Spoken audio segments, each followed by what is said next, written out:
1949 act की कुछ और सेक्शन की ओर कि कुछ और सेक्शन में एटलीस्ट क्या बताया गया है। तो सबसे पहला है अंतिम खाते व उनका अंकेक्षण, कि रियल में हर बैंक को अपने कुछ फाइनेंशियल अकाउंट को प्रिपेयर करने पड़ेंगे और उन फाइनेंशियल अकाउंट की एटलीस्ट ऑडिटिंग भी कराना कंपलसरी है। इसका भी प्रोविजन 1949 के एक्ट में था। Then this is related from the section 29 to 33। Continuous ये कुछ सेक्शन है जो उसी से रिलेटेड है। 29 से लेकर के 33 की कंटिन्यूस ये सेक्शन है जो आपको ये एक्सप्लेन कर रही है कि एटलीस्ट बैंकों को अपने अकाउंट को किस तरीके से प्रिपेयर करना पड़ेगा। तो सबसे पहले आता है धारा 29। धारा 29 ये बता रही है कि हर बैंक को अपने अंतिम खाते व्यापारिक वर्ष के अंतिम दिन फॉर्म ए के अनुसार बनाने होंगे। सबसे पहले कि हर बैंक को जो भी उसका लास्ट जो उसका फाइनेंशियल ईयर आता है कि 31 मार्च आ रहा है, तो 31 मार्च के दिन जो भी फॉर्म ए है जो बैंक में बताया गया फॉर्म ए के अनुसार बनाने होंगे। या फिर इसमें एक और बताया गया है कि तृतीय अनुसूची के अनुसार, अधिनियम की तृतीय अनुसूची है, एक थर्ड शेड्यूल है, उस थर्ड शेड्यूल के अकॉर्डिंग प्रत्येक बैंक को अपने अंतिम खाते बनाने पड़ेंगे।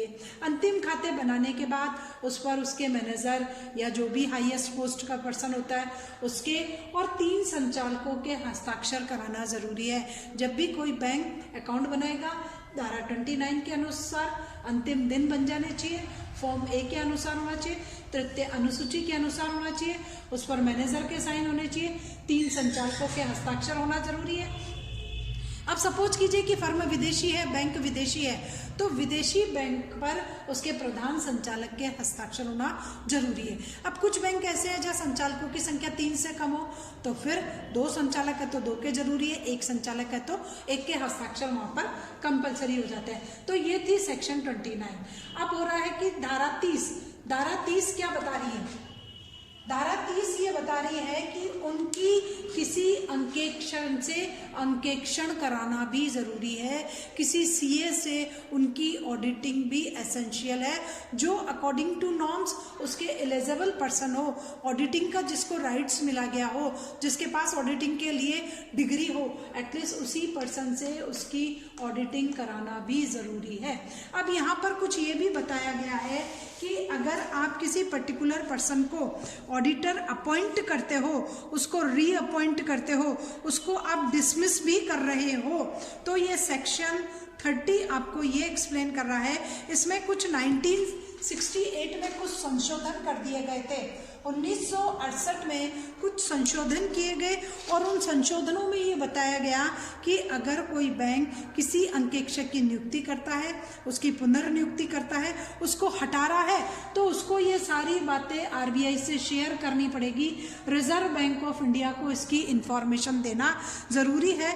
बिना आरबीआई को इंफॉर्मेशन दिए आप किसी पर्टिकुलर पर्सन को अपॉइंट करने के बाद हटा नहीं सकते हो। उसके बाद आपको ये बताया गया है धारा जो है वो 31। धारा 31 आपको ये एक्सप्लेन कर रही है कि हर अंतिम खाते और उसका जो भी प्रतिवेदन आपने प्रकाशन किया, जो भी आपने फाइनेंशियल स्टेटमेंट प्रिपेयर किए और जो भी आपका प्रतिवेदन है, ऑडिटिंग की जो भी प्रतिवेदन की रिपोर्ट आई है और उनके प्रकाशन की 3 तिथि आपने उनको कहीं प्रकाशित भी करवा दिया है, तो जो प्रकाशन की डेट है उस डेट के 3 महीने के अंदर ही आपको उसकी कॉपी जो है 3 कॉपी आरबीआई को सेंड करना ज़रूरी है, जो भी बैंकों का। अब आता है सेक्शन 31 कि सेक्शन 31 के अकॉर्डिंग अंतिम खाते व प्रतिवेदन जो भी आपने प्रकाशित किया है, हर बैंक को अपने फाइनेंशियल अकाउंट को और जो भी उसकी ऑडिटिंग की रिपोर्ट आती है उस ऑडिटिंग की रिपोर्ट का पब्लिकेशन जरूरी है।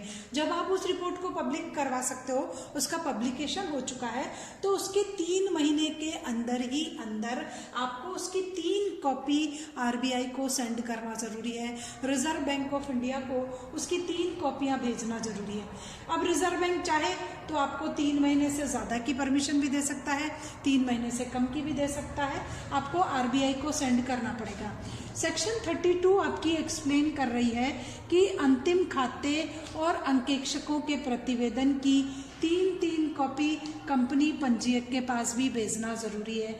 जो भी आपके फाइनेंशियल अकाउंट थे, उन फाइनेंशियल अकाउंट की, जो भी आपकी कंपनी में जो ऑडिटर्स आया, उस ऑडिटर्स ने जो भी रिपोर्ट दी है उस बैंक के बारे में, एटलीस्ट उसकी आपको तीन कॉपी प्रिपेयर करना ज़रूरी है। और वो तीन कॉपी पहले आपने आरबीआई को दी, अब यही 3 कॉपी आपको कंपनी पंजीयन, कंपनी रजिस्ट्रार को भी देना ज़रूरी है। अब अगर कोई फॉरेन कंट्री का बैंक है तो उसके लिए नॉर्म्स अलग है। ये है हमारे इंडियन बैंकों के लिए। सेक्शन 33 ये बता रही है कि अगर कोई बैंक विदेशी है और उसके भारत में शाखा और कार्यालय है, फॉरेन कंट्री का बैंक है बट इनसाइड द कंट्री काम कर रहा है, तो उसके लिए भी ये ज़रूरी है कि वो अपने फाइनेंशियल अकाउंट की कॉपी, ऑडिटिंग रिपोर्ट की कॉपी एवरी टाइम अपनी हर ब्रांच और हर कार्यालय पर रखे। ये उसके लिए ज़रूरी है। बैंक आरबीआई कभी भी किसी भी ब्रांच को कहीं भी सुपरवाइज कर सकता है। तो these are the related from the auditing and अंकेक्षण। अंतिम खाते कैसे प्रिपेयर करने हैं, उनकी ऑडिटिंग कैसे करवानी है, उससे रिलेटेड है। अब आ रहा है आपका सेक्शन 25 धारा 25, जो ये बता रही है कि भारत में संपत्ति कि रियल में एक बैंक को अपनी इंडिया में कितनी एसेट्स रखनी चाहिए। तो जो भी उसकी टोटल डिमांड और जो भी उसकी टोटल लाइबिलिटीज़ है, एटलीस्ट टोटल डिमांड और टोटल लाइबिलिटीज़ का 75% इनसाइड द कंट्री रखना ज़रूरी है, ताकि वो जनता की मांग को पूरा कर सके। 75% संपत्ति भारत में ही रहेगी, ये कंपलसरी कर दिया गया है बैंकिंग विधान के अनुसार।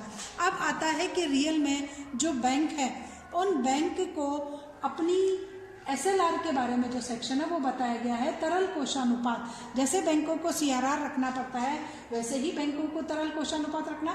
तरल कोषानुपात की जो धारा है वो है 24। धारा 24 के अनुसार बैंकों को अपने कुल जितने भी दायित्व हैं उन दायित्वों का 20% नगद में रखना जरूरी है। नगद, स्वर्ण या फर्स्ट कैटेगरी की प्रतिभूतियां इसमें हो सकती है। अब 1968 में कुछ प्रोविजन किए गए, उस 68 का जो प्रोविजन है उसमें इसमें कुछ परिवर्तन। अब आता है धारा 35। सेक्शन 35 जो है it is related from the supervision कि बैंकों का निरीक्षण भी होना चाहिए। बैंकिंग एक्ट में बताया गया है कि इनसाइड द कंट्री जितने भी बैंकिंग है, ब्रांचेज है, हेडक्वार्टर्स है, एटलीस्ट उनके सुपरविजन का राइट सेंट्रल गवर्नमेंट ने आरबीआई को दिया गया है। अब आरबीआई अपनी इच्छा से या केंद्र सरकार की अनुमति से या सहमति से या उसकी इच्छा के अनुसार किसी भी बैंक की किसी भी ब्रांच, किसी भी हेडक्वार्टर को सुपरवाइज करने का राइट्स रखता है। इनसाइड द कंट्री जितनी भी फाइनेंशियल इंस्टीट्यूशंस है, नेशनलाइज्ड बैंक्स है, अदर कंट्रीज के बैंक्स है, reserve bank of India in सब को सुपरवाइज करने का राइट्स रखता है। पहला ये हो गया सेक्शन 35। अब रिजर्व बैंक को ये राइट है कि वो किसी भी बैंक की पुस्तकों और लेखों का निरीक्षण कर सकता है, वो उनसे टोटल इन्फॉर्मेशन मंगा सकता है। जो भी आरबीआई ने जो भी इन्फॉर्मेशन मांगी है, बोर्ड ऑफ डायरेक्टर्स या बैंकिंग जो भी ऑफिसर्स हैं उनकी ये रेस्पॉन्सिबिलिटी है कि वो टोटल इन्फॉर्मेशन आरबीआई को प्रोवाइड करवाए। फिर आरबीआई उनकी जो है वो चेक करेगा, रिपोर्ट्स चेक करेगा, उनकी निरीक्षण करेगा। अब जो भी निरीक्षण की रिपोर्ट होगी उसकी एटलीस्ट 4 या 5 कॉपीज प्रिपेयर की जाएगी। ऑलमोस्ट 1 कॉपी आरबीआई खुद रखता है, 1 कॉपी सेंट्रल गवर्नमेंट को भेजता है, 1 कॉपी उस बैंक को देता है, 1 कॉपी कंपनी रजिस्ट्रार को सेंड की जाती है। तो जब कभी भी इनकी ऑडिटिंग की जाती है, केंद्र सरकार को कॉपी भेज दी, कंपनी रजिस्ट्रार को भेज दी और सबको भेज दी।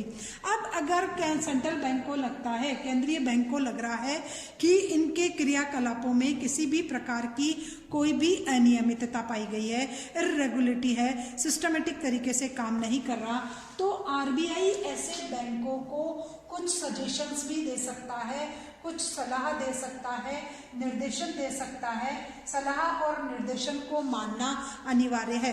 रिजर्व बैंक द्वारा किसी भी बैंक के क्रियाकलापों में सुधार के लिए, निश्चित समय पर सुधार के लिए जो भी उपाय केंद्र बैंक द्वारा समय समय पर दिए जाते हैं, तो बैंकों को उनको फॉलो करना जरूरी है, उन सलाह निर्देशों को मानना जरूरी है और उसके आधार पर अपने कामों को करना पड़ेगा। अब अगर कोई बैंक लगातार क्रियाकलापों में अनियमितता है, जनहित के विरुद्ध काम कर रहा है, आरबीआई को निरीक्षण करते समय यह पाया गया कि उसके क्रियाकलाप सही नहीं है, तो बैंक उसके शाखा कार्यालय को निरस्त कर सकता है। बंद करने का आदेश देना भी रिजर्व बैंक ऑफ इंडिया को राइट दिया गया है कि आरबीआई उसको बंद कर सकता है। तो ये थे सारे निरीक्षण से रिलेटेड पॉइंट्स।